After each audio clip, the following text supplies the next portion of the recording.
भवन्तु तियं भवतु सर्वमङ्गलानि रक्षन्तु सम्पदेवता सम्पदमानुभावेन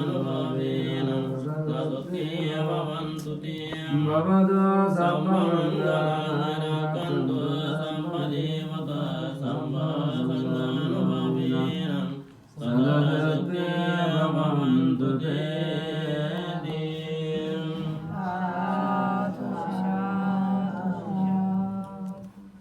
শ্রদ্ধাবান প্রিয় উপাসক উপাসিকা দায়কগণ, আজকে আপনারা প্রত্যেকেই অবগত আছেন আপনাদের পরপারগত জ্ঞাতিদেরকে স্মরণ করা হয়েছে। তাদের পারলৌকিক সদ্গতি কামনা করে বৌদ্ধ প্রমুখ বিপ্রসঙ্গকে খান করে নিমন্ত্রণ করে উত্তম খাদ্য ভোজ্য লজ্জ করে দিয়ে শ্রদ্ধা সম্মান